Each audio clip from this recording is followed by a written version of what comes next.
those who have been with us all day. So please select Ukrainian for Ukrainian speakers, and also if you speak Ukrainian, use Ukrainian channel, and then use English for English speakers. Сподіваюсь, ви вже вибрали, в яку групу ви I приєднаєте. hope that you already selected the groups where you want to be, and they will start their work very soon. Нагадаю про назви груп. I'm just going to remind you real quick about the names of the groups. За декілька хвилин будемо приєднуватися In a і couple of продовжувати minutes, нашу роботу. we will resume our work. Я думаю, в принципі, ми вже можемо розпочинати, I так? think we can already begin, Багато right? учасників. So we have enough participants. Let's follow the timing.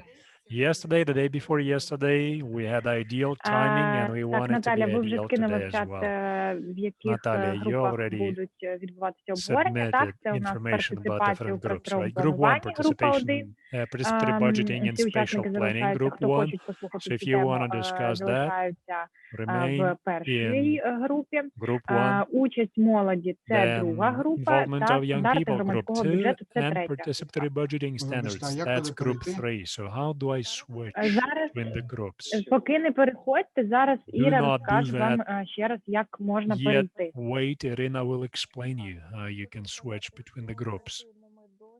So we will work until 4:10, 4:20, apologize. And then we come back to the main room for wrap up. So once again, group one will be discussing participatory budgeting and spatial planning. If you want to hear translation, remain in group one. If you want to switch to group two or group three, you have to use the more button with 3 dots. And this is where you choose breakout room. So you join breakout room. Alexei is kind of shaking his head. Seems like his Zoom is not updated. So you have to update your Zoom using the link that Natalia sent before. And there is a link for the updated version in the chat. So if you do not have that option, please update your Zoom. Where can I find this? Can you please tell me one more time? So it's the bottom panel where you have participants, chat, then more, 3 dots. So you can use that option for switching between the rooms. Ой. So can you see different Наталя, languages? зачекайте, Natalia, спробуйте ще раз. your sound is very bad. Наталя, вас не чути? Natalia, your sound is very bad. Щось сталося з Something Zoom у happened. Наталі. Something really happened there. Right, so there is a link to the updated version of the Zoom in the chat Іра, в box. мене вже є інформація, що до нас підключився Джош, так? Ми we have вчора Josh дивилися with ролик us, з ним. and Він we вчора were watching his video не міг yesterday. бути присутнім He personally could онлайн, not так? attend yesterday. He could То not be with зараз us я online, but пропоную right now Джошу підключитися. I Та є suggest питання до вас. Josh Як get connected, and there are questions for как you. поучаствовать в менторской So программе? how can we participate in the mentorship program? Джош, про громадський бюджет. Джош. Josh? Hello, can you hear me? Yes, yes. Great. It's great to see you all.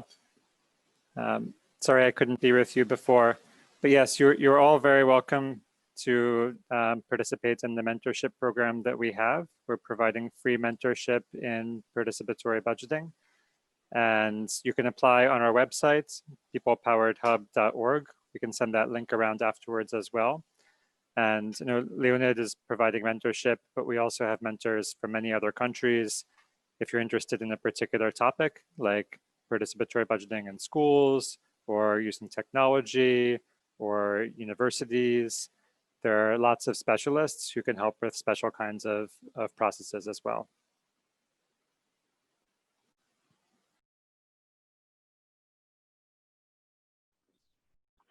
Дякуємо, Джоше, за відповіді. І, Джош, ви можете залишатись Josh, thank тут, you so much в for першій your групі. quick answer, and you can stay with us in group 1. Так. Okay. Все, Іра, ми вроді все пояснили, тому I think everything was можемо explained. розпочинати. We can begin. Right. Once again, I'm asking everybody to decide which group you want to join. Use more, then join breakout room, and select the breakout room which you want to use.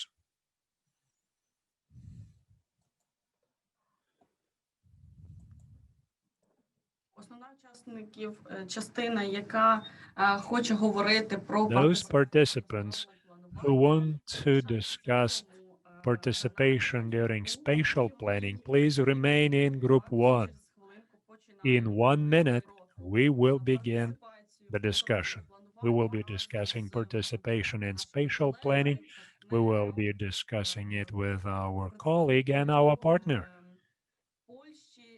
from Poland, who is an expert in spatial planning, Łukasz Pancevich. And we will be using different languages. So do not forget to switch between the channels if you want to hear English translation. So select English. If you speak Georgian, then select Georgian translation. If you want to hear everything in Ukrainian, then please select Ukrainian channel. Dear colleagues, if you cannot select the group, write about this in the chat and we will be able to take you to room 2 or room 3 ourselves.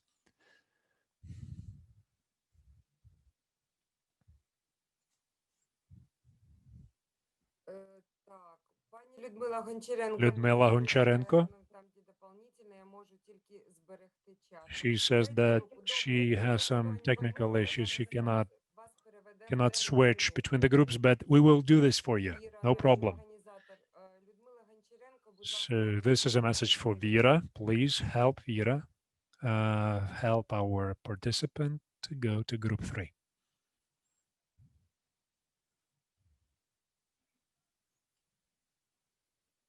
Пані Ірина, ви маєте отримати запрошення до третьої групи. Irina, you now received an invitation to group 3. So it was Irina Goncharenko who requested access to group 3. Right, she's there. Okay, great.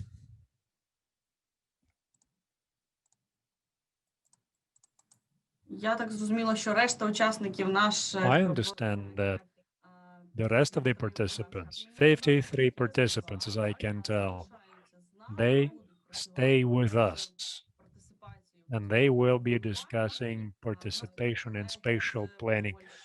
We have colleagues from Poland who will be sharing experience.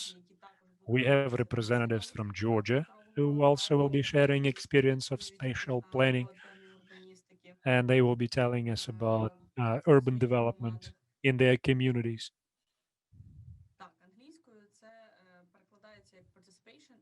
So participation in spatial planning, that's the topic that we will be discussing today. So I think everyone who wanted, they all joined this session. So let's have a quick round of introduction. And I think that one of the experts who's going to present, Łukasz, wanted to also learn about you. Łukasz, can you hear us? Are you connected? Yeah, I can hear you. You should be on the English channel for the translation. Excellent, but I think that function is not supported by my browser. Ага, ну ми тебе і так прекрасно чуємо, і для перекладу We can hear you very well. So for translation purposes, remain in your channel. So hopefully we will be able to hear you. Now, I have a question for the translators. Can they hear Lucas? Мгм. І на грузинську, відповідно, теж почують з англійської. Так. All right. Секунду. Josh, nice to hear you and meet you. Yes, you can hear me? Great, I can hear you. Так. Yes, we see you. Шановні колеги, я тоді буду говорити українською. Your colleagues, I will speak Ukrainian, and Lucas and other English-speaking people can listen to the translation. So use translation, please, so that we could understand each other.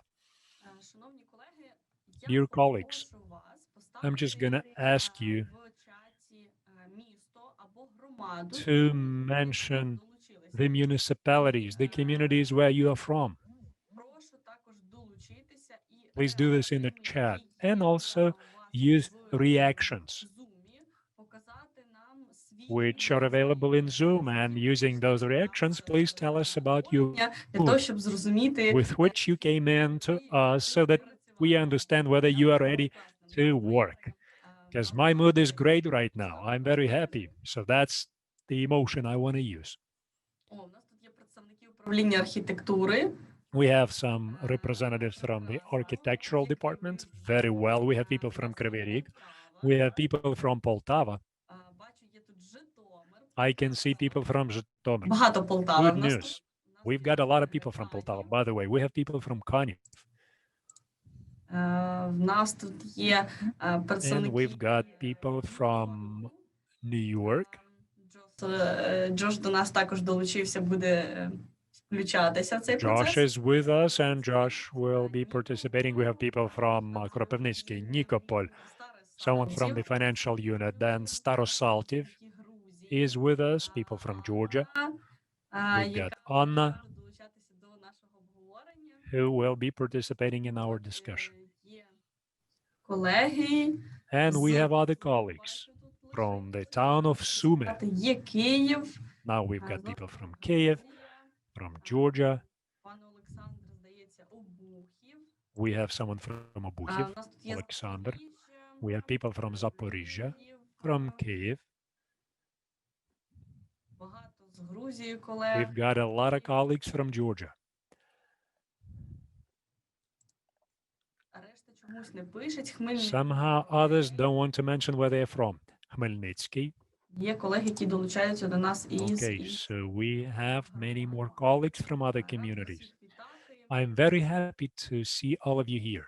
Переходимо, мабуть, вже ж таки до So let's того, start для чого ми взагалі The зібралися. discussion, why we're here. Ми плануємо обговорити So the кілька plan напрямків, is to discuss several things. Also answer some questions. We will be discussing the newest experience of participation in planning. Urban planning, for instance, we will be discussing three important aspects in detail. We'll be using examples. How do we organize the process in such a way so that people participate in Керувати discussions? дискусію під час How do we manage discussions during pandemic of COVID-19? And can the developers from private sector participate in processes of planning and participation? Хочемо поділитися з вами досвідом. We want to also share experiences from Poland. A 2P2 company from Poland represented by Lucas today, so who is an expert in urban planning. He will be talking about three projects, Найкращий є такий досвід Some поділитися з нами. best practices, good examples. Генерального плану на рівні The мікрорайону. discussion will cover the zoning plan, the design of a park, and also public space and private space, how that could be amalgamated, and how the local residents united around this. So now, Lucas, you have the floor. I understand that I translated from English to Ukrainian. So hello. Can I share the screen? Okay, 1 second. I think you should see it. I'll switch Yeah, to I see presentation. myself and also the picture. So Can you I'm see an the English channel for you for communication for easier. Okay, so can you hear? Can you see my presentation? Yeah. We see. Excellent. I'll give a quick presentation of the projects. Actually, there is a small change. I'll talk about. I'll be not talking about this microrayon project in Warsaw. I'll focus more on smaller scale proposals. I'm doing this because I know that the vast majority of the projects that you're working on are projects of participatory budgeting. So there are small scale changes. Small scale projects. Before I go into this quick presentation, I very briefly want to talk about who we are. We are a consultancy company, a planning consultancy company from Poland. We're based in wait a second. Yeah. Wait a second. We have a problem from translation to Georgian. Okay. I'll slow down. Okay. How can we be with this? From the Georgian interpreter, we can hear Lucas. Okay. No. Maybe you should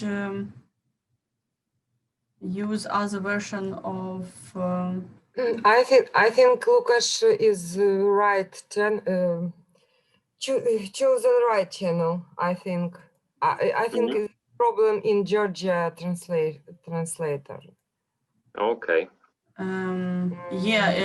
If you hear me in English channel, the interpreter Tamara, that you have some problems with some channel, because I hear Lucas very well in English channel too, because I'm talking in English. Wait a second. Continue, Lucas. Please continue. I will check. Yeah. Okay. Sure. But we work in the whole of Poland. We did projects in basically in the capital, in the other cities. So we work in all the countries. We're also part of the bigger team. You can see it's on one of the pictures. So there are two principals, myself and Monika Czyńska, and also now 5 of our employees. And we, as I said, we're working on different projects. Some of them are pretty big, like this plan for the microrayon, or some of them are smaller. So I was asked by Irina to talk about these 3 topics, how to deal with something that I called participation fatigue, that people are tired of participating in projects. They're no longer interested in talking about participation. And in Poland, it was quite a big issue, and it still is, that some of the participants are considering participation as something that is not interesting to them. They don't want to waste their time for talking to people about projects. And the result is that there are less and less people interested in it. Then the second thing would be what COVID really changed in our practice, and actually did quite a lot. We managed to keep our work on time during 2, first lockdown and now the second period of COVID pandemics. And then also Rina asked me to talk about something that is really new to us, is that private sector companies are asking for our services. And these are the projects, development projects. So it's not that it's participatory budgeting or the city authorities asking us to do the job. This is new actor that is talking to us, private development companies. So I'll talk about one project that we did in Warsaw, and we'll talk about the result. So I start with the first part. So what we do to actually ensure that we manage to talk to people and to get the information that is needed for the proposals. I prepared a couple of examples from our practice that actually we managed to see that it's working. And also this is one of the first projects that I wanted to mention. It's actually a result of the participatory budgeting in Poland. Residents won the proposal to redevelop or to improve 1 hectare of forest park, but they also asked to organize a bigger participation process to decide what to do, not only about the park, but a bigger area around it. Now, as you know, participatory budget in Poland is subject to the public law that requires you to do everything within 1 fiscal year. So it means planning, design, tendering, construction. It's really, really difficult if you have something more complicated than a simple project. But of course, we said, okay, if you do this, we'll deliver. Also, it was at that time end of the year, so we basically started very early. And one of the things that we always do in such situation is that we always try to be exactly when the people are. When we organize discussion about projects, we quite often use this participatory tool, which is the consultation point. So we set up the shop in places where people in which people are visiting them during their everyday activities. So when it's Sunday, we were standing in front of the local church. When it was working day, we are standing in front of the local shop. So we ensured that basically it was very easy to talk to us. And also we used the tools that allowed us to show or to discuss our proposals in a very intuitive way. So we very often use orthophotography, which is like area photography of the area. We use models. We sometimes, or well, usually we organize these points in the places that are also close to the area that we design. The other element that you can see here, it's that we use very simple tools, like we put this translucent foil on top of the map, and we take quick notes of what people really understand when they talk to us. And they say, okay, we would like to have a playing field for the basketball, or we want to have more seats. So we can very quickly sketch or draw or respond to this and ask them, is this what you mean when they talk to us? So we really use simple way of being there where the people are, talk simple in terms of design, and also make it easy to talk to us. The other element, which is also quite important here, is that if you cannot actually talk face to face, we also at the same time when we work on these projects, use other methods to get similar information. I talk about this in a other example.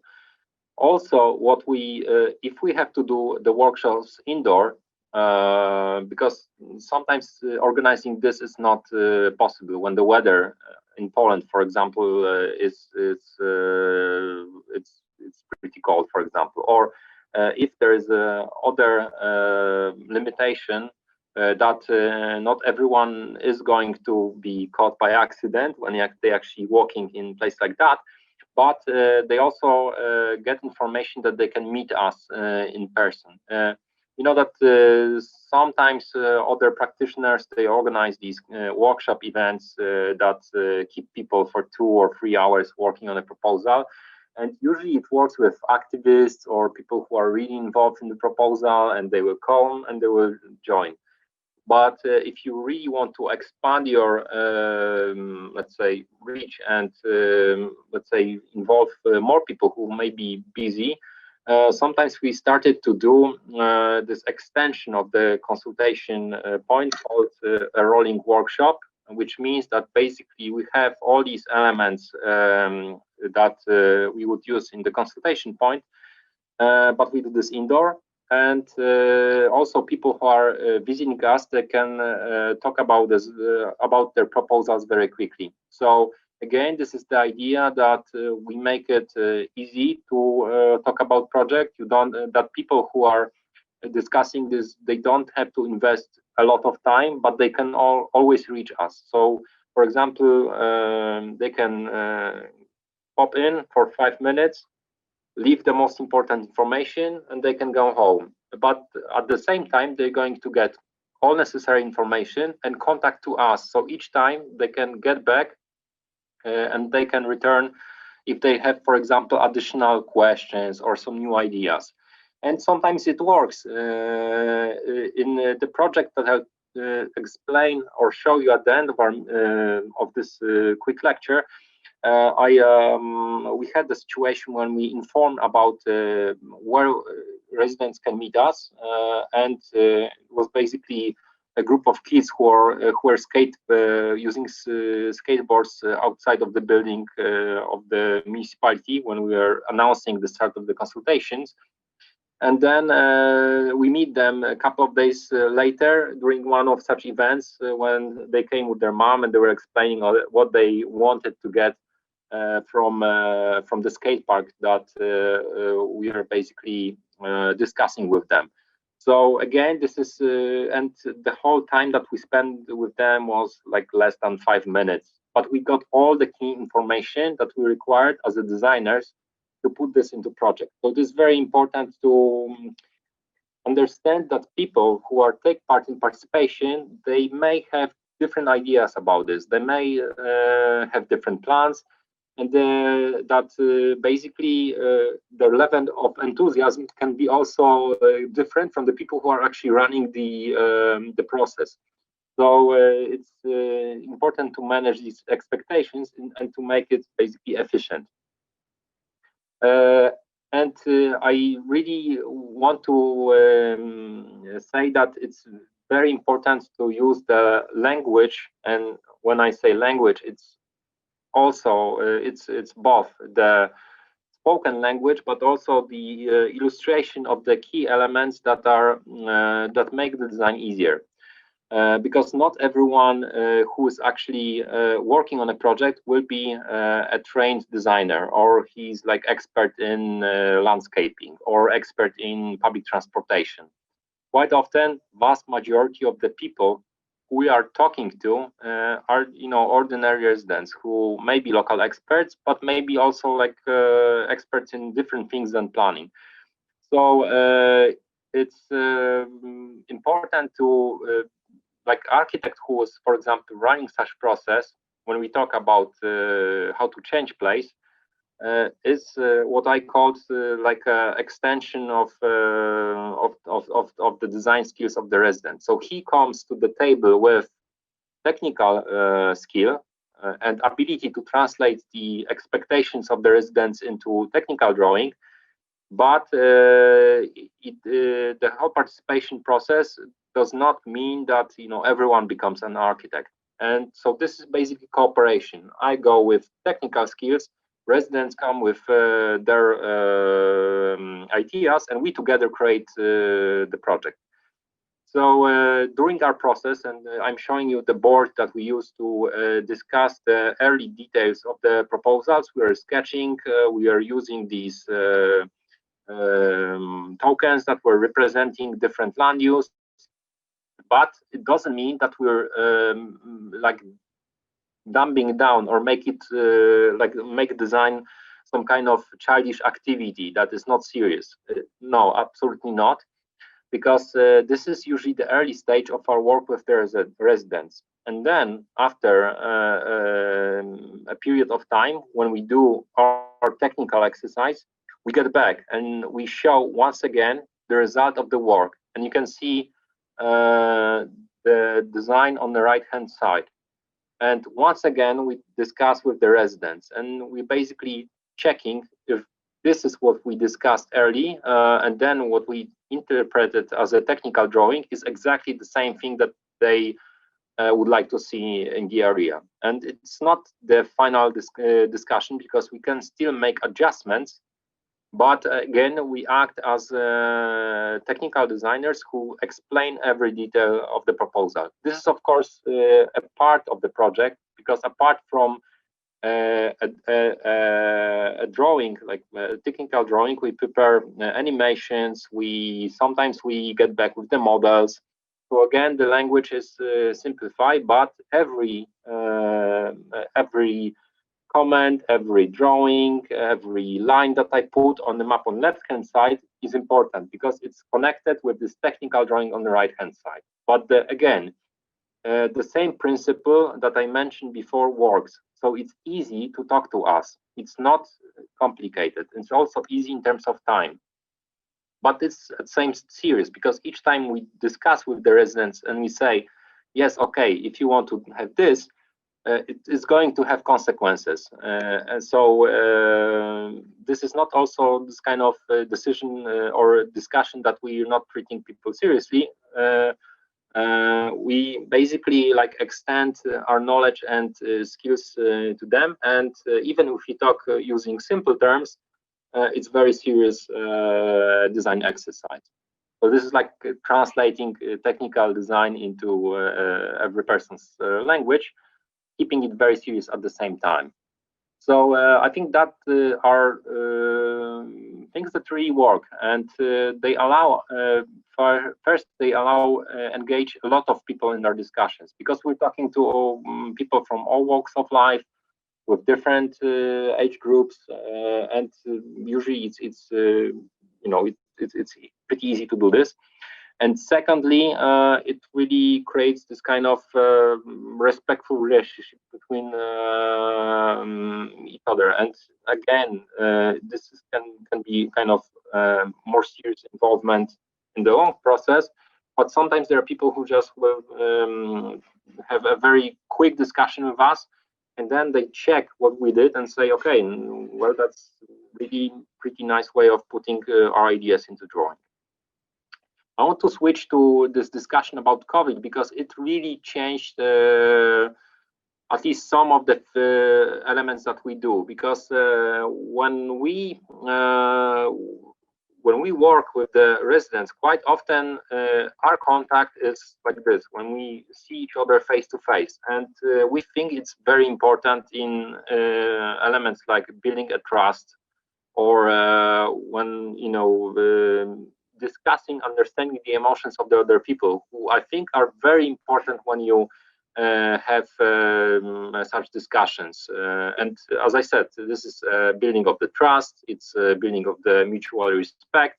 So it's very difficult to do such things when you're online, because online it's the benefit of making consultations online is that your range or the scope of people to whom you're going to talk is bigger. Like, you can talk to more people or communicate your ideas to a bigger amount of people, but again, you're losing this personal connection. So I think this is that you cannot beat with, this is a limitation that you cannot beat with online consultation.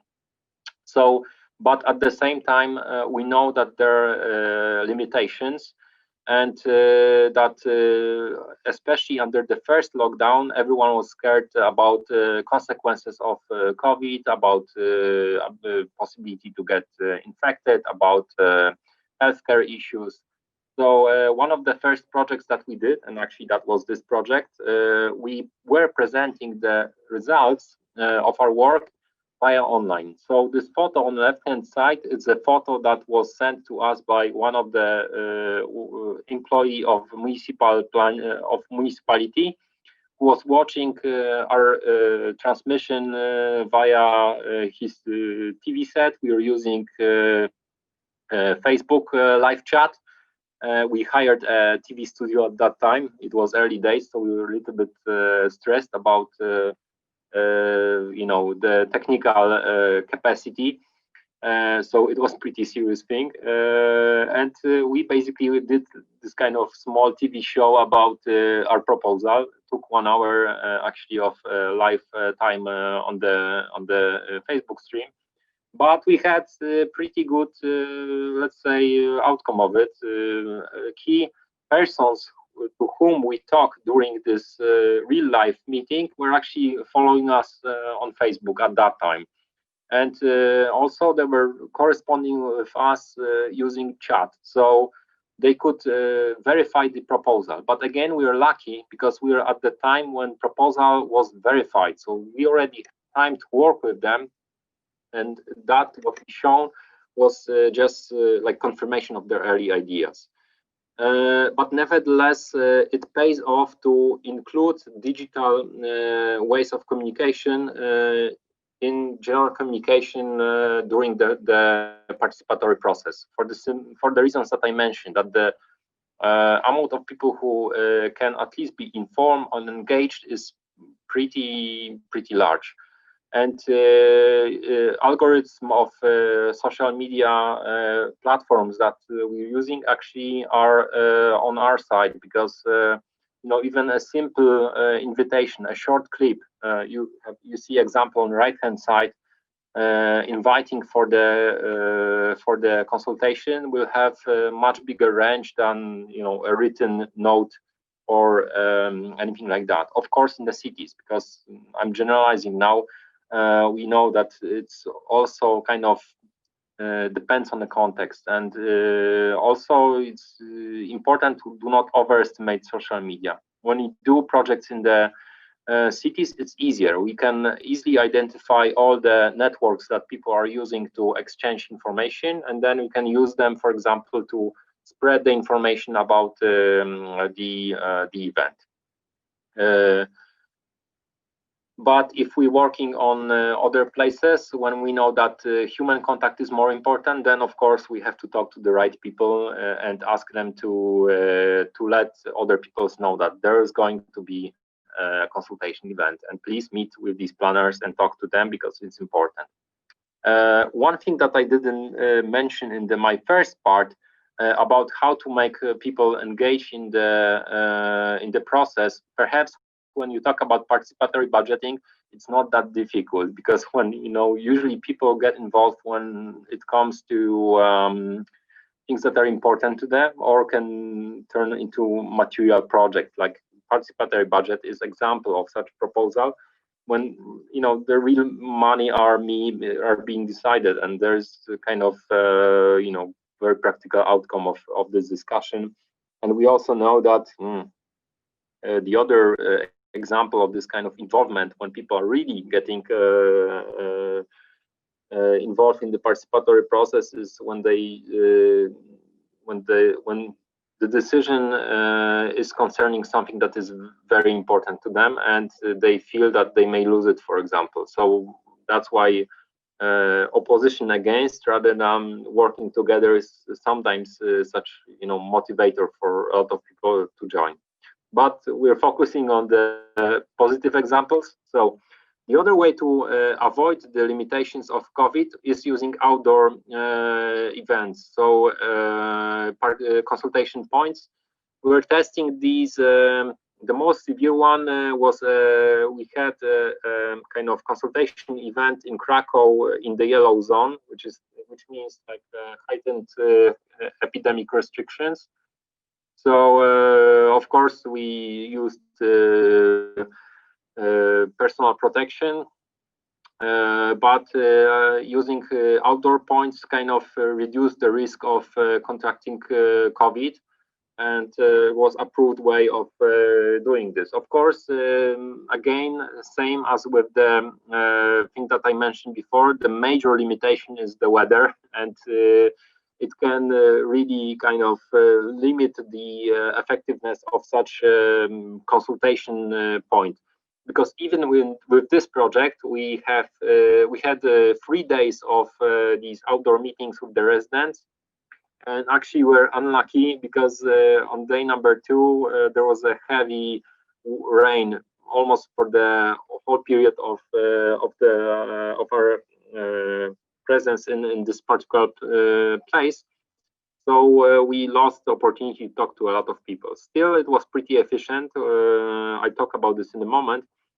But this is one of potential ways of avoiding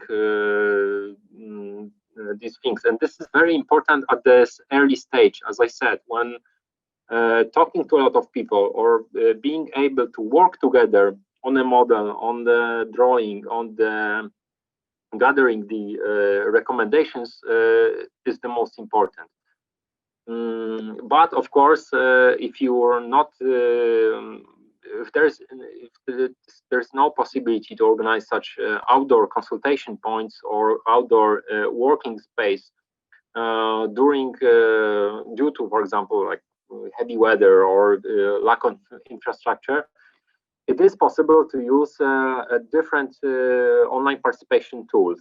The simplest one that we're usually using in such projects is questionnaires by Google Forms. Of course, Zoom is one of the potential tools that can be used. The full version of Zoom has this functionality of Zoom whiteboard, so you can draw on the whiteboard like in real life with the virtual marker, or you can do annotations on the drawings using Zoom. So you can share screen and then allow users to take like visual markers and show some markups on a map. So it's also possible. Of course, there are other examples of such tools like Mural or Miro, which we used in a commercial project. We had the discussion. We were working on the proposal for the container port of Gdańsk, their headquarters, and that was a participatory process of designing the office building. So we were talking to the members of the company, who were basically saying via Zoom, but also using Mural, what they wanted, how they wanted to shape their working space, how they cooperate with each other, what kind of activities they do in the office building. And while we discussed using Zoom, we also used one of these programs to build this very simple model of their office. During this process, we work together with the members of the company, but also with the architects who are working on the layout. I'm not going to show it because it's part of the project that is being developed, and it's, well, let's say confidential. It's a private sector proposal, but nevertheless, it works. It's I'm saying this because I'm used to this type of work. I'm not really a person that is happy to work in a digital format. I'm also academic teacher, so I teach online, but I prefer to talk face to face to people. I think it's much better actually to have this.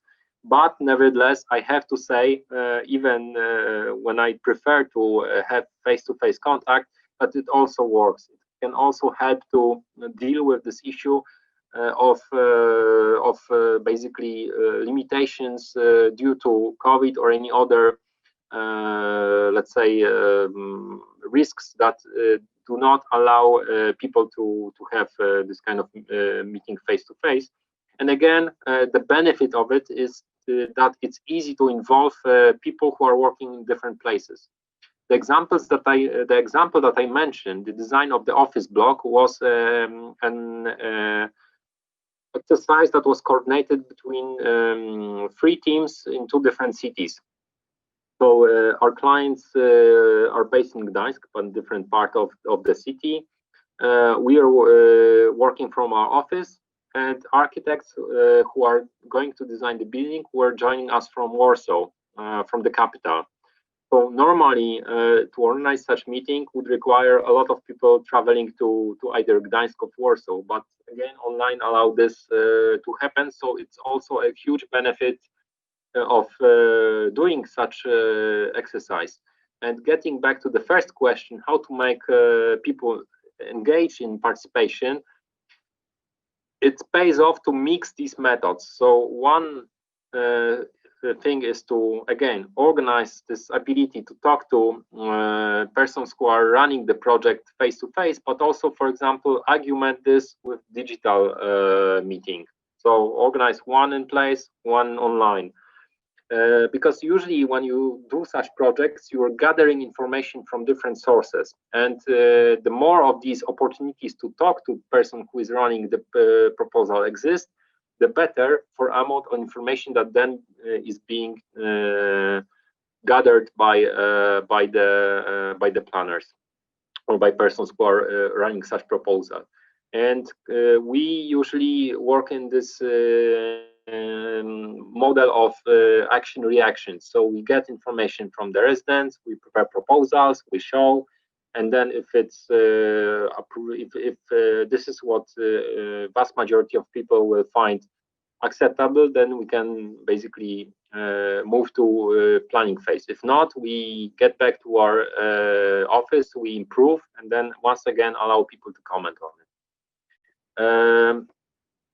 Final part that I wanted to share with you and not take too much time, because I want to also allow you to have discussion about these topics, and this is what Irina asked me to do, is something that we see quite recently, and it started to happen like half a year ago. We start get contacts with the private sector companies who are asking us to run participatory proposals, and it's really new because private sector is not really too keen on talking to people. For a lot of developers, discussion with residents is considered as a risk because it can slow down the process of getting planning permissions. It's a potential source of conflict. So a lot of commercial companies are worried about the results of such developments. But here actually it was something completely different. A developer of mixed-use developments, a company called Citrus, asked us to run a proposal or project to discuss how the public open space, the green part, which is shown on this diagram, is going to be designed. That was the result of negotiations with the municipality. The city was preparing the local area plan, a zoning plan for this spot, and it said that basically it's going to allow for the development of the commercial project, but there will be requirements to provide open space. And the developer at that time promised that the shape of the space and the way how it's going to be developed, arranged, will be discussed in the open participatory process. So after that, they did a market research, they found our company, and they asked us to run the project. And they basically set out the brief that the open space, this is like a sample 3D image of this proposal, that this is going to be decided in the competition, but a brief for the architectural competition should be set up in the open participatory process. As I said, they also set up some rules at the beginning. They said that it should be a green space, mostly natural open space, but they wanted to know what people really expect from this park to happen, and what should be located in the proposal. This is a timeline. Sorry, it's in Polish, so I'll very briefly tell you what it means in English, and hopefully it's going to get translated into Georgian and Ukrainian. It's a timeline. So we started at the end of September 2020 with the introductory meeting, and then we decided that we're going to go for a number of techniques. So we set up 3 consultation points. These things that I showed you before, and this is actually the project in Wilanów that now I'm presenting. So you can probably recognize the logo on the posters, Rozmowy Sąsiedzkie, which is neighborhood talks. That was the name of the project. So we chosen the weekend of from 26th to 28th of September. At the same time, we're running the online questionnaire, and we also start to get involved with the local experts from the neighborhood. So we are doing individual interviews with the local experts, and all culminated with the online presentation 1 month later. So we gave ourselves 1 month to gather all the information, to compile it into a joint report. So, as I said, that was the key element. Again, we are running this already under restrictions of COVID. So we had like opening meeting that was like open city hall meeting, but the final presentation was online. I think still is. And we used these consultation points to talk to the people individually. So during the 3 days, we had 96 individual discussions with people who were living in the neighborhood, visiting the neighborhood. We had 9 expert interviews with the members of the local NGOs, with the activists, but also a person that is actually on the photo, director of the local cultural institutions. One of them was director of the local museum of the Palace of Wilanów. It's pretty big cultural institution. And people who are running local cultural centers, because planning for their needs was one of the let's say needs that was identified by residents. They said that they want to have a space to meet and to have activities, not only shopping, but something that they don't have to pay, but that they should have something like a community center apart from commercial services. And this is what we included. Online questionnaire was pretty efficient. We had 200 responses, mostly people who are living in the neighborhood, but not only. And we finished this with 100 pages of recommendations. And it was pretty useful because normally commercial company which is doing such projects, they have, well, depending on their, let's say, quality and then skills, but they may do some sociological research and they have some kind of idea who can use such a proposal. But after our discussion, we had very precise information of who is really going to show up in such place, what they really expect. And we are gathering all sorts of recommendations. Some people completely disagreed with us. They didn't like the concept, but some of them said, okay, if you're building this, please provide. And they gave a very precise expectations of what could make, in their opinion, this project work. So, and that was pretty fast. We did it really within 1 month of intensive work, with early preparations taking extra couple of weeks. And basically, it's going most likely to be built. And actually, the competition for the landscape architects, it's launching this Monday. So it's basically one of the first projects in our company history when we're doing this for the private sector client. And this is not the last one, because now we're involved in discussion with 2 other private sector companies working on the level of the neighborhood, who also want to have this conversation.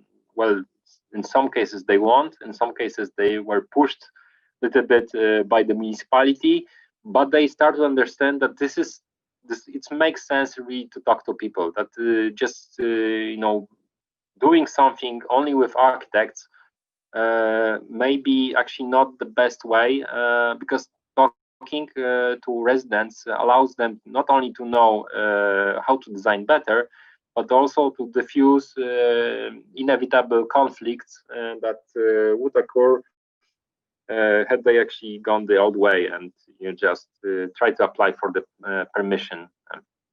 So that's it. I wanted to keep it short. But if you're really interested in our work, I invite you to, of course, visit our webpage or contact me. I'm finishing the presentation, and firstly, I will be very happy to answer your question about this, if you have any. And also, I'll be happy to listen how you're trying to deal with these issues. So allow people to take part in consultation in Ukraine, or deal with COVID, or do you have projects like, for example, private sector clients asking you to do some job? Thank you, Lukasz. It was very excited because I've notes 3 pages of interesting ideas for our cities and our hromadas, and also we have a lot of experience to use it.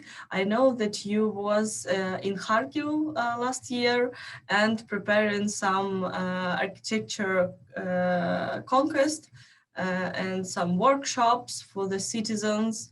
Also, you can share this experience, and we also have in our group Anna from Georgia. She can share an experience how they work in Georgia now in time with COVID. So let's share an experience from Georgia, if she can hear us. Anna, are you hear us?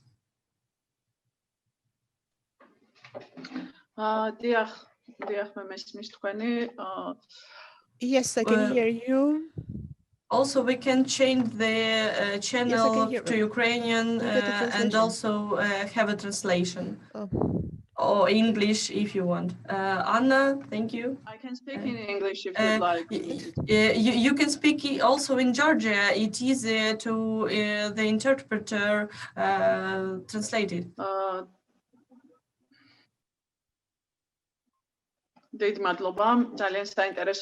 thank you very much. It was very interesting. And Lucas, I'm happy to see you, and I'm happy that you are all safe and healthy. It was a pleasure to listen to you. And now, as for the Georgian experience amid the COVID pandemic, we mostly use the social network to have a communication with our population.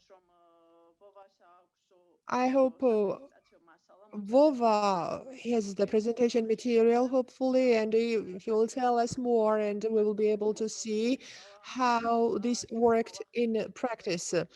We were able to form the groups, closed groups in social networks about the projects. We would invite the group people in these groups, those people who were interested in these projects. And sometimes in some groups we had about 100 people or 50. The range was from 50 to 100. I mean, the number of the people who were the members in these groups. Also, we use the social networks. By the way, we use the Google format, but it was not effective. And the surveys via the social network, that was more effective. For example, to ask questions to the people, what they really wanted, and so on. As for making the people actively engaged, what we did, we asked the local population to take photos of the territories, and everybody would present their version of how to develop a certain area. We had a very intense communication with them. And again, with the social network, we had live communication weekly. For example, we had several live broadcasts. We would make announcement that now we are going to have the live session, and during this live broadcast, the people would engage in the discussion. They would ask questions, or they would communicate their ideas. That was quite effective eventually. As for the final sketch or final design, we would also upload that in the social network, and we had several Zoom meetings. But for some population, you know, it was not easy for them to use the Zoom platform. The easiest for them to use Facebook, because majority of the population, including the elderly people, they regularly use Facebook. It's quite popular here. And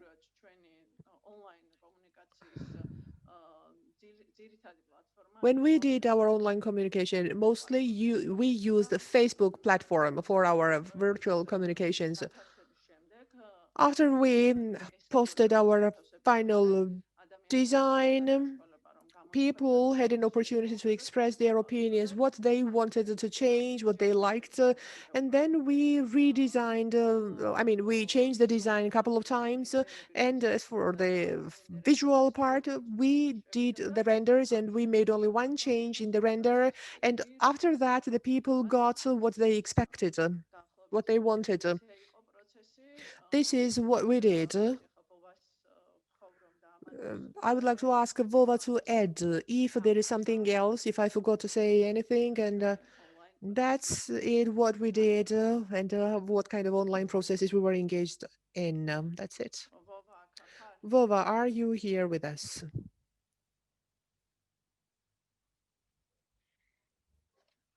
Вова, ти можеш сказати або вивести презентацію, якщо хочете. Vova, you can speak, or you can just show us presentation.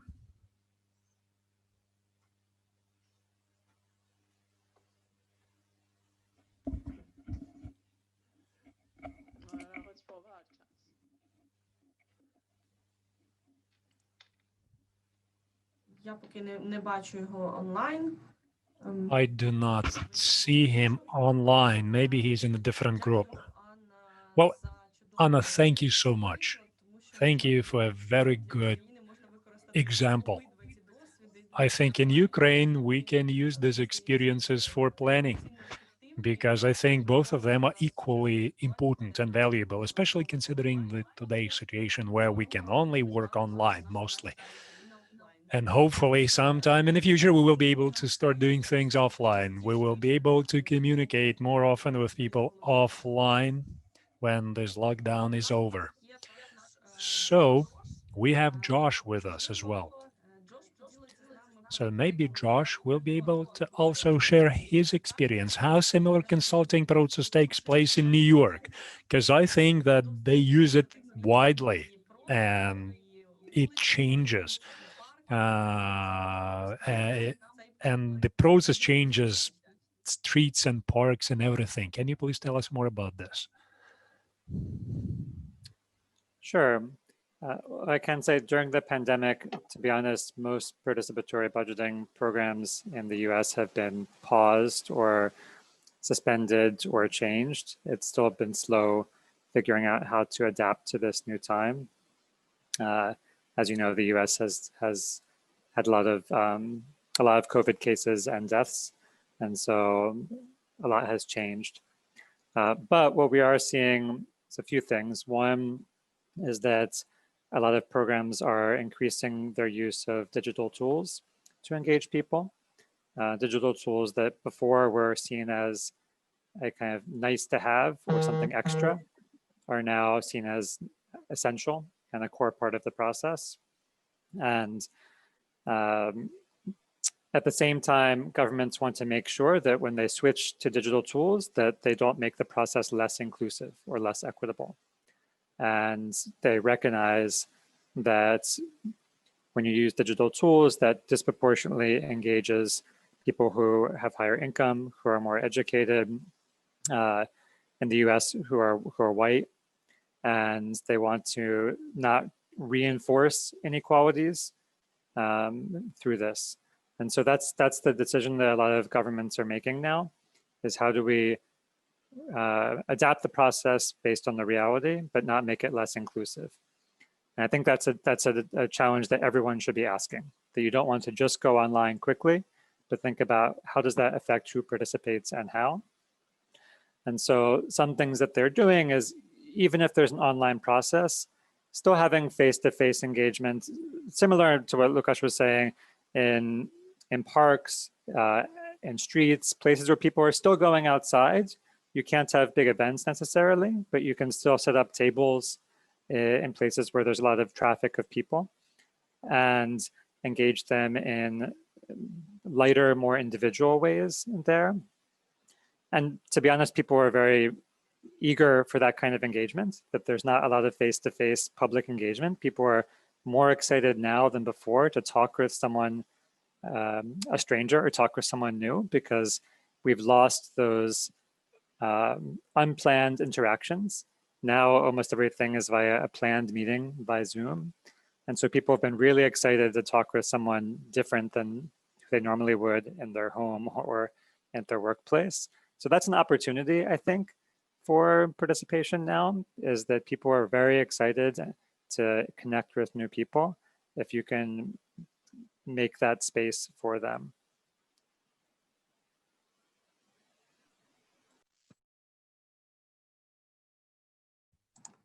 Дякую, Джош.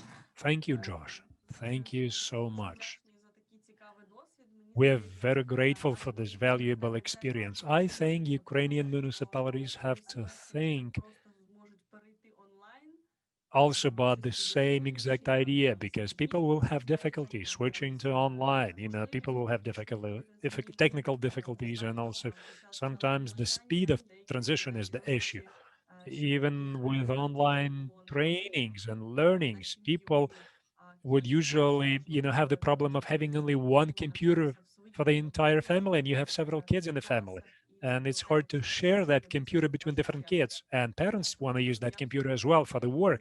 So I support this idea that, you know, that is very important consideration. And people also now planning in advance, and people love spontaneous meetings, contacts, like you said. So that's very valuable. Live conversations is a value, really. So we are now trying to find a place for this kind of communication. We want to be safe as much as we can, because it's about my life and the life of the person I want to talk to. But also, I want to have live offline communication and hugs like we used to do before the quarantine, before the lockdown. I just want to hug my friends. I want to say hello in person, and I want to have a group picture with them. I just, you know, remember January. We had 250 participants in that event, and it was incredible. So I would love to have something like this again. So thank you. Thank you so much for your examples.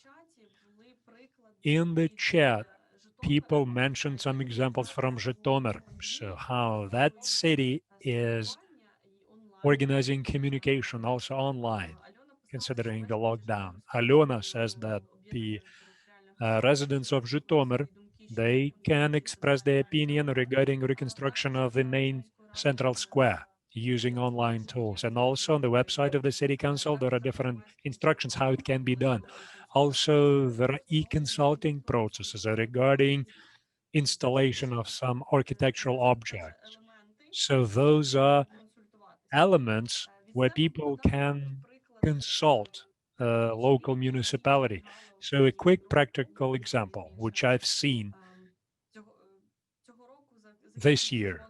So this year, in the town of Rivne, they had this architectural competition.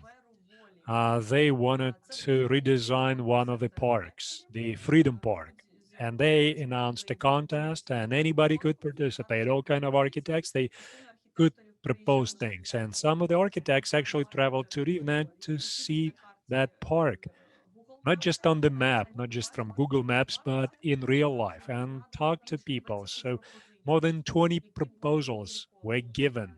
All of them were posted online, and they were discussed online as well on several occasions.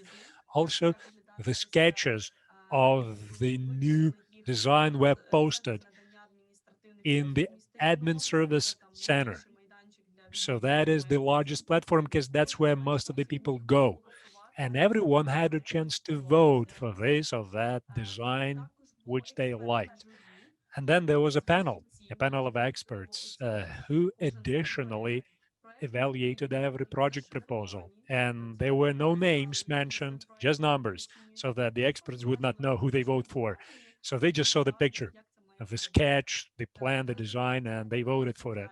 So As a result of this consulting process, as a result of the voting process, they shortlisted a few people who moved up to the second tour, like in Ukrainian elections. And then the finalist was elected, and they plan to build this park next year. And I'm looking forward to see that because that there was a lot of discussions around this because again they started engaging people into this process, and I think that the result will be very interesting.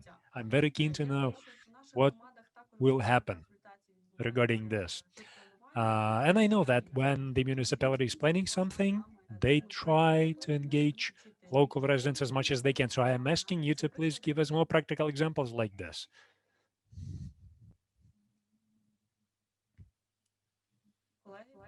Dear colleagues, go ahead.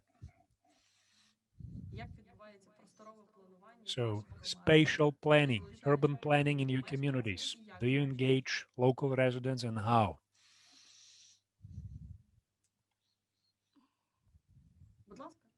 Go ahead, please.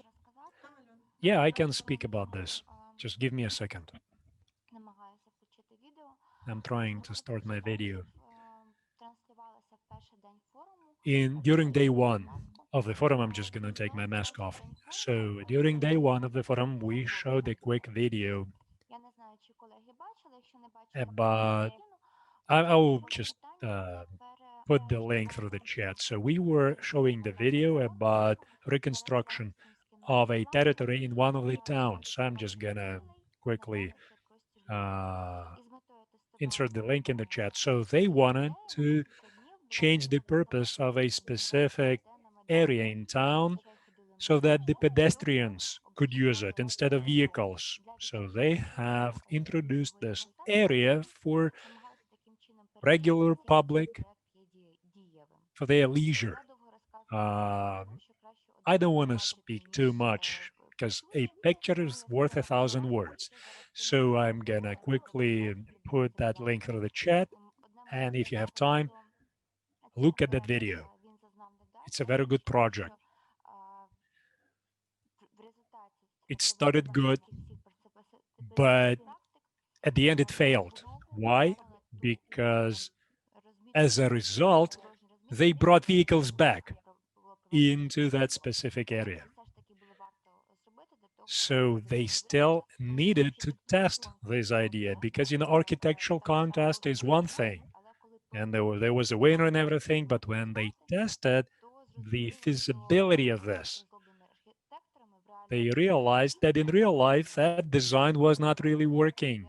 It looks good on the picture, but in reality, it was not working. Thank you, Alona. Thank you so much. I know that there are many more Ukrainian examples which we can discuss because, designing public space is a problem in Ukraine, especially when we talk about participatory budgeting. A lot of project proposals are submitted in Ukrainian communities aiming at beautification and improving public space. And we have people here from architectural units of the cities, and they have the first-hand knowledge about the problems. How do you plan this? How do you use this properly? So please share your thoughts. We've got 6 more minutes to discuss these things, to discuss the experience, and then we will be summarizing and finalizing the 3 days of the forum. So we will breathe out finally, and we will be planning the next steps. We will think about how we can provide support to the communities, considering the lockdown and COVID-19, and how we will cooperate in the conditions of the pandemic, and how we will be using best practices, which we heard a lot about today and the day before yesterday and yesterday. So let's just exchange contact information and let's stay in touch and let's cooperate. I'd like to express my gratitude to the partners who are involved in this. I know that in the town of Lodz in Poland, they were planning or redesigning a highway, and they were trying to see who's using that specific section of the highway, and they were also trying to see whether they needed a bicycle lane along that highway. So, and there was this kind of app that people were using. So you use the app, you take a picture of how many pedestrians you see in this specific location and how many bicyclists. And that was a good chance to test the mobility needs in that specific area. And I've seen an implemented option, something which was implemented by the authorities of the municipality, and it looks great, and still they have some special, how to put it right, some machines, and they are measuring the number of users who've passed one way and then returned in the very same lane in the opposite direction. Actually, in that way, they were checking whether Lord's city is really the city of cyclists.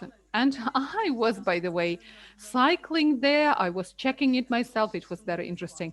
So even the rain was not a problem. So it was very interesting. Well, we have some comments. An example with planning of the square, and another example from Oksana about Myrhorod, and this year they were supported to actually retail the Chernobyl Heroes Square, and they are ready to communicate it with the community, and they are polling people or surveying people online. Actually, they are using various methods of cooperation with the residents. Thank you, Ms. Oksana, for very interesting examples. That's vital, that's important.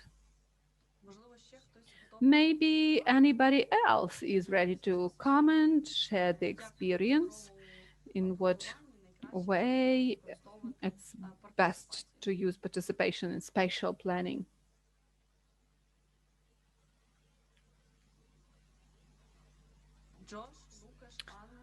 Josh, Lukasz, Anna, you may also join this commenting session. I can only comment that I'm impressed by the examples from Ukraine, especially I'm now looking at the case of Żytomierz and this parking day.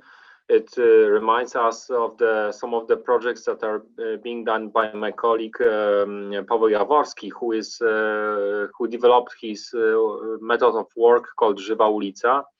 I think he's also visited Ukraine a couple of times.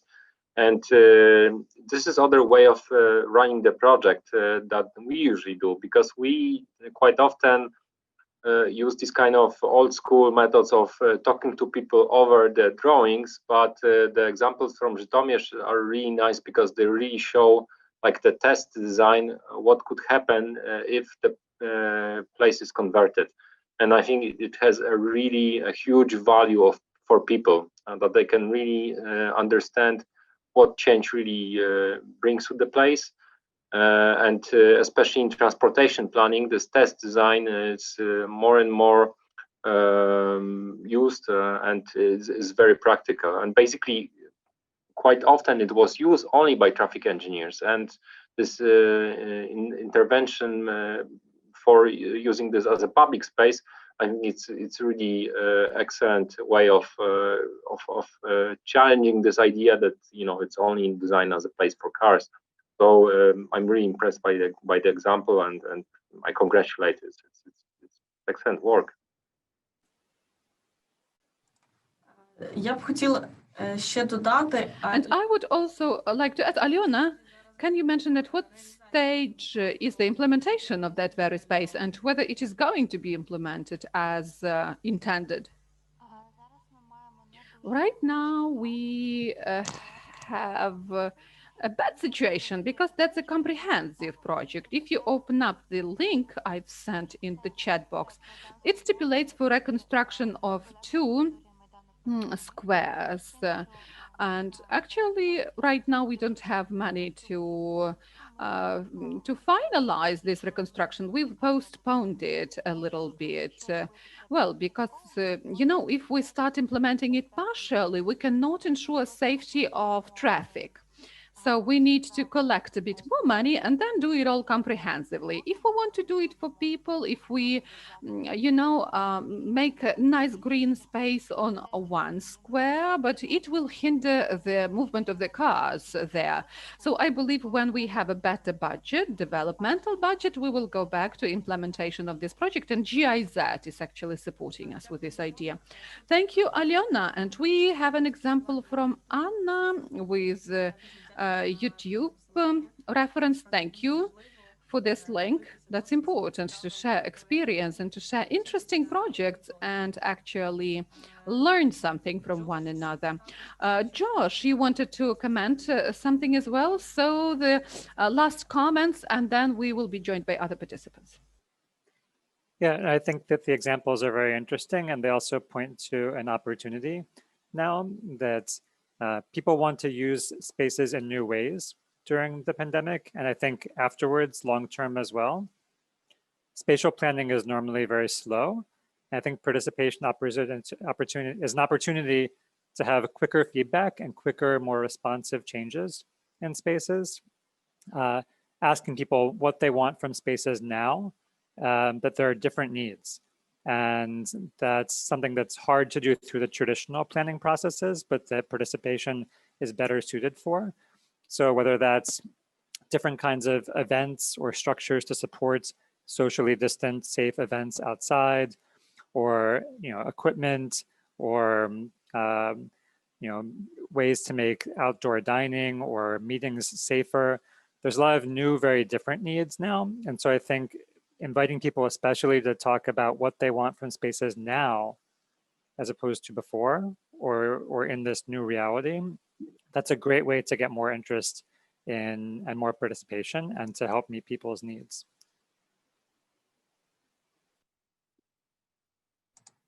Дякую, Josh. Thank you, Josh. Right, you are. That's priceless, by the way, that you are sharing your experience with us. Yes, Anna, you wanted to mention something.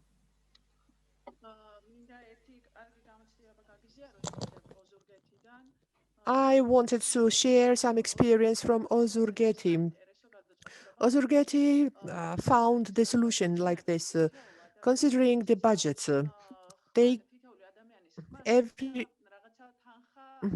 there was some amount of money attached to every single vote, like a voucher. And for example, there was some money also attached to that. It was like a tender or the contest. So if there was a project, and if the project collected some votes, automatically they would collect some amount of money from the money of this civic budget.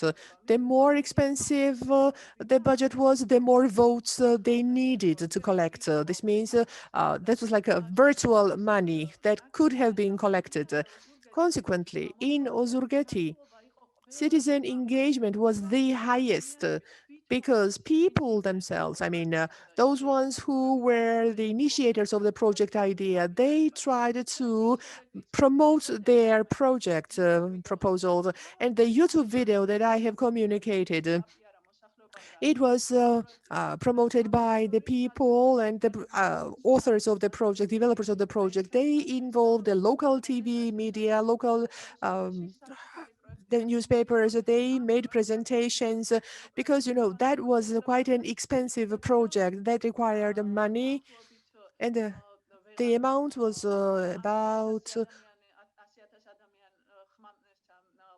100,000 Georgian lari, which is approximately 30,000 USD. So 1,000 people were supposed to vote. And yes, they collected 1,000 votes, so it collected all the funding they needed. And there were several projects selected like this. More than 3,000 people participated in the voting.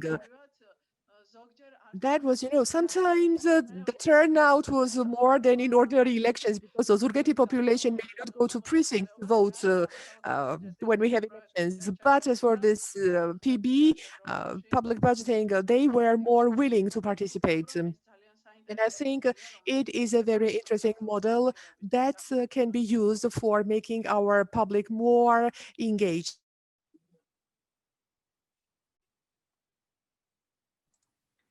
Дякую, Анна. Це такий приклад надихаючий, насправді, як люди можуть... Thank you, Anna. A very inspiring example in what way people may, by their engagement, select the best options which are out there for them.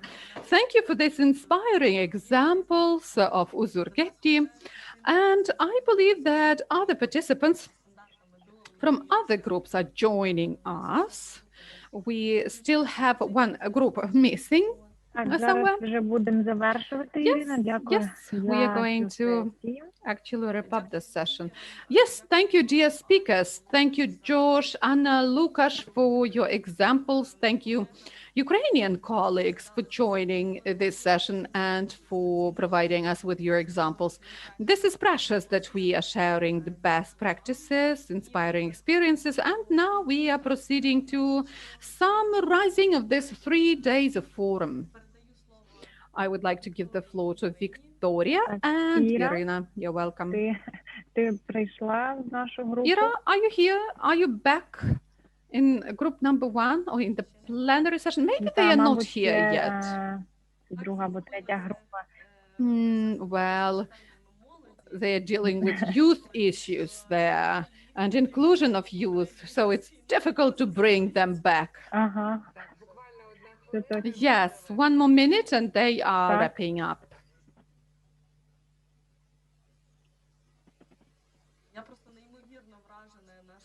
Well, I'm stunned, pleasantly stunned by the stories of our participants, all these success stories. That's great. We were sharing it all. And I'm grateful that you are joining, that you are so involved for the 3rd day of the forum in a row. It's great to see all of you, though, online. So far, we have this very format, but it's better than not doing anything. It's great to support each other at this difficult time. Thank you for being with us. Остання група долучається Yes, до нас. and they are joining us now. Всі разом. That's great. Let's all go back to the plenary format. Yes, all the groups have finalized their work. Vika, go to Ukrainian channel because you speak Ukrainian into English channel. I have Ukrainian one. Так, ну що ж, ми переходимо до завершення нашого wrapping up форуму. our forum. Дякую за And активну I would like to express my gratitude for your participation. We have some echo. Sorry, can you hear me well? Yes, well, all the groups are here now. Please select Ukrainian language. And English for the foreign speakers. Select appropriate channel, please. Whoever came back and want to hear Ukrainian, and then select Ukrainian channel, and we will wrap up.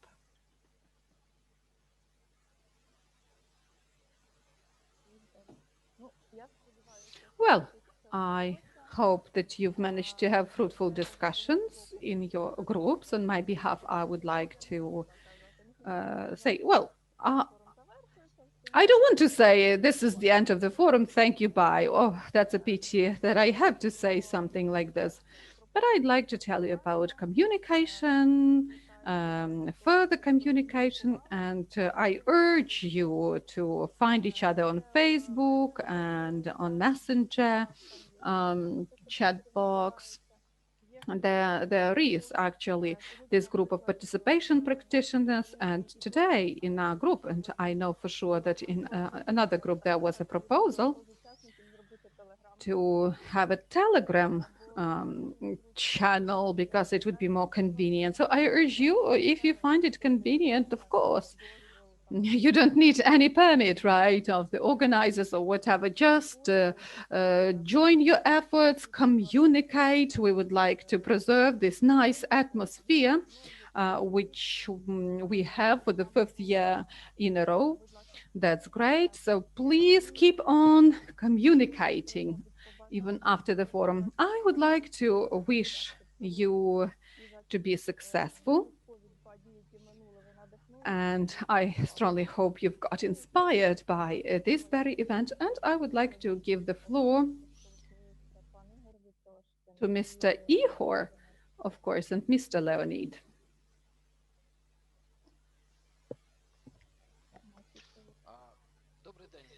Hello, hello, dear participants.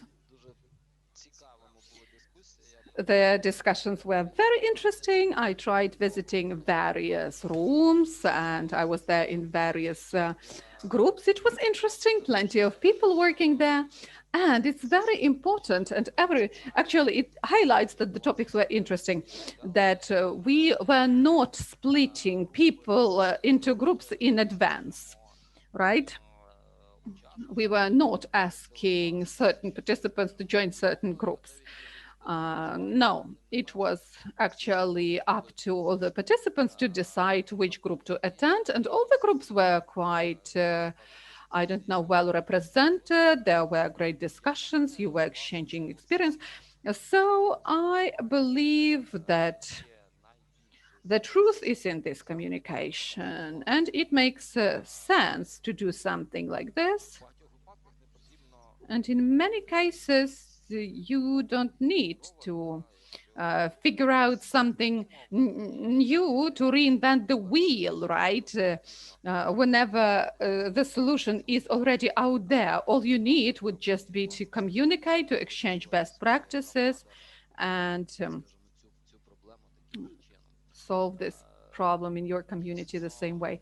So participation and participatory approaches are there. We continue using it. And what was important for us was to organize this very day, the 3rd day of our 3 days forum, because participation is a very important phenomena, and these participatory approaches are vital. And it was very important to for each and every one of you to participate, to give you an opportunity to express your concerns, tell us about your challenges, and maybe ask someone in what way they solve these problems.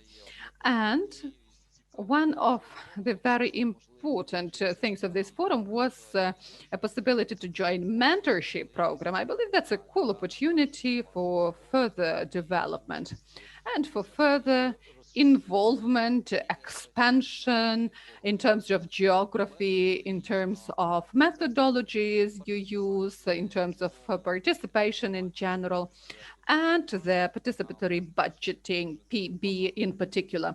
We have a lot of other challenges, of course, and we have a lot of things to still do, but what I was already mentioning, 250 communities, 250 plus communities in Ukraine are already implementing PB, and we have 1,360 amalgamated communities in Ukraine in general, so you can actually count the share, right?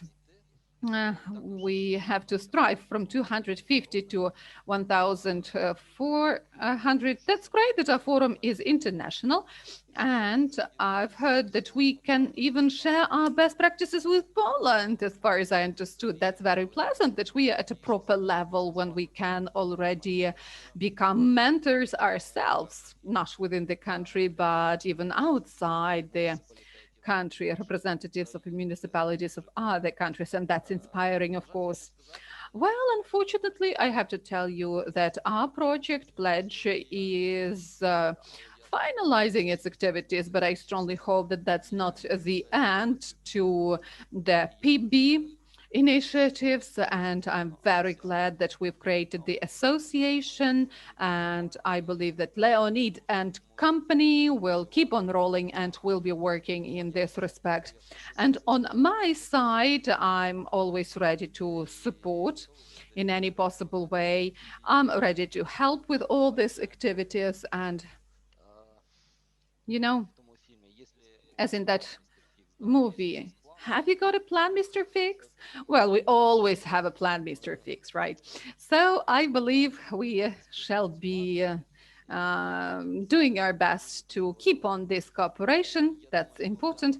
And I believe we are going to still address you, ask for some pieces of advice. We don't want to be limited by the participatory budgeting, but also implement other practices of participation in Ukrainian municipalities, communities. And also, it's very pleasant to me that yesterday we, I beg your pardon, the day before yesterday, we had very nice section on inclusion and gender equality. That's a very important topic, and I believe this is an underestimated topic somehow, but the topic is of paramount importance because participation is for each and everyone. And this is important to remember. We shall not forget about this. So today we were talking whether it's possible to start use digital means only. Well, maybe not, because not all the people are that digitalized so far, and we need to create conditions for people who still use hard copies to actively participate. I'm very grateful to everyone for your participation, all the participants. I'm grateful to our moderators, to our technical staff, and Natalia and Vera, who were supporting this work of ours in Zoom, and interpreters who were fighting with all the complications, but they are winners in this situation. And that's very pleasant, of course. Thank you, and thank you so much, everyone. And all the best to all of you. Flourish, smile, be successful, and our cities and our country shall be successful. So, Leonid, the floor is yours now. Hello, can you hear me well? Yes, can you hear me well? That's good. Well, I'm very glad to greet all of you here, those whom I didn't see yesterday, the day before yesterday. I'd like to express my gratitude for your time. And it's very difficult to find time for ourselves, for education, and for keeping on implementing some initiatives. Thank you so much for everything you do, because these times are very complicated. And as a person, I believe it will all be over soon, and we will be working hand in hand and face to face. And still we will be working in a changed world. I believe it will change for better. And that's great that we have this community which is not sitting on their hands, but which is working and thinking what to do in the future. And that's important. That's important to get inspired yourself, to inspire others. And few things not to, I don't know, not to keep you here for too long. We had various topics, and they pertained participation and participatory budget, and some specific examples, participation in geospatial planning, etc. We were talking about trust. And I believe everyone understands that there are some things we cannot move forward without them. That's trust, trust to each other, mutual trust. And actually, in these participatory practices, people-oriented practices, we need to use them. Also, we have a broad spectrum of experts, and you see we were supported by Promise, but GIZ, then Solidarity Foundation, as well as Pausi, etc., etc. And we were working hard for this forum to take place, for it to be interesting for you. I strongly hope that we've met all your expectations. We are going to have feedback, and you will definitely help us improving our work.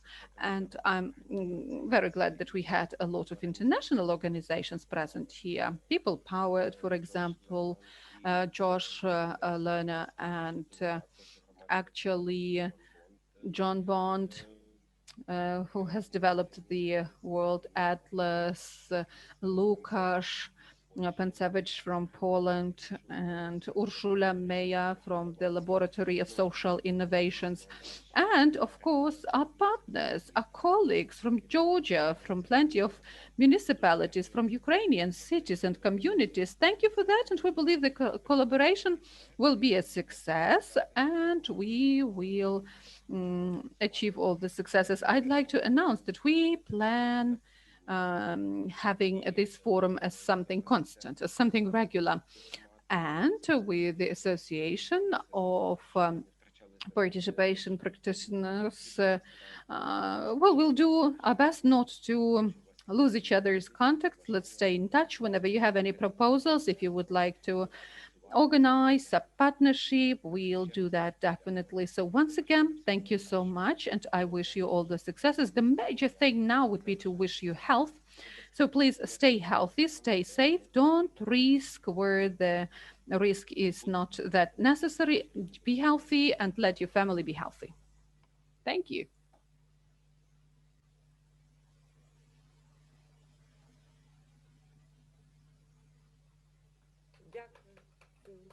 Thank you, everyone. Thank you, everyone. All the best. Be healthy. That's the major thing today. All the best to everybody.